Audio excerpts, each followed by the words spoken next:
भर हई अब बबुआ ने केला भर हई त गाड़ी में रेंज रोवर हई तो बबुआ ने केला भर हई। आवाज लागल बा यहाँ पर स्केल परफेक्ट लगा दी 5.5 एक गाना ओकर बाद पिंटू भैया गए सोनम जी ओकर बाद बबुआ ने से हिलाई गाना जरूर लगा दी है रिकॉर्डिंग में भैया। ये गाना पे तान्या जी और प्रीति जी रिकॉर्डिंग करिए अच्छा लगी वही कुछ दुल्हा दुल्हन के लिए भी गा दीजिए। दुल्हा दुल्हन नहीं है तो गा दे।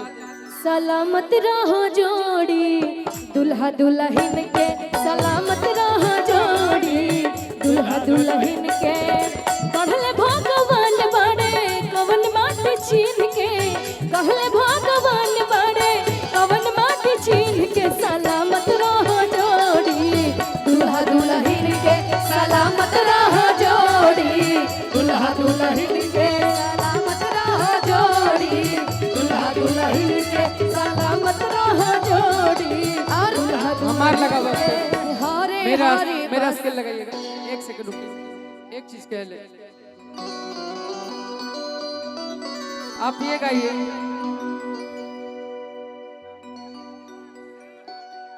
और हम चाहेंगे कि जजीत जी और बंटी जी जहाँ कहीं भी सभी को मंच पे बुला के गाएंगे तो ज्यादा अच्छा रहेगा। हम चाहेंगे जजीत जी और बंटी जी। अच्छा चाचा बीजी बनी आप उनके लोग हैं ना जगजीत जी उठा के लेके चल दी है तुरंत। ई कहा कि ना दहेज में सामान चाहिए क्या बात है कि ना ही टीवी या मकान चाहिए तो सुना यगुआ महान बटे के आजमान समझनिया जवान चाहिए सुना लगुआ महान बाटे के अरमान समझिया जवान चाहे तो सुना यगुआ महान बटे के आजमान समझनिया जवान चाहे सुने लगुआ महान बाटे के अरमान समझिया जवान चाहे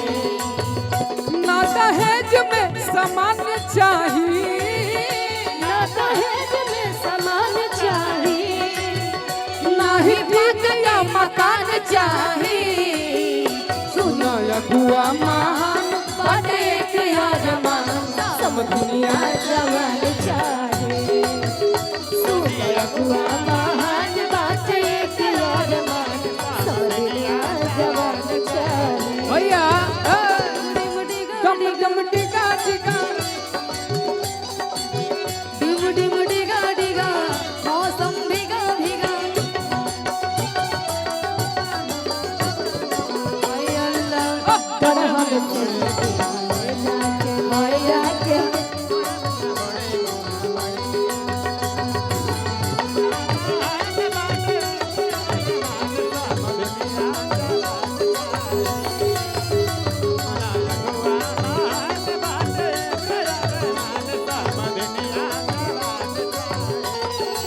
रुक जाइए। लेकिन जब दुल्हा दुल्हन के लिए कुछ बढ़िया गवाता है ना तो कुछ लोग मंच पे आके एंजॉय भी करते हैं तो ऐसा नहीं होना तो चाहिए। दूल्हा दुल्हन गरियावत त गारियो सुनावल जाला गारियो होला तारा कहता कि जैसन जैसन मरदा खोजबू ओइसन ओइसन देहब कि सुना प्यारी हो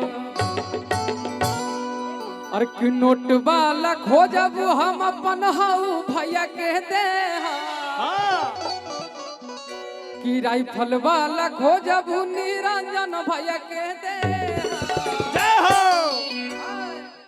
और कि पगड़ी वाला खोजबू अपन चाचा जी के देहब सुना प्यारी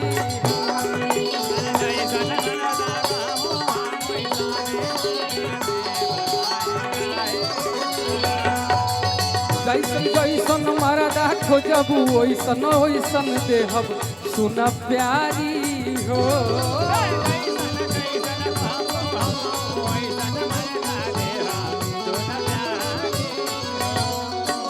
कहीं हो सकता है कि गायक नहीं नहीं खोज सकते हैं? बोलिए बोलिए।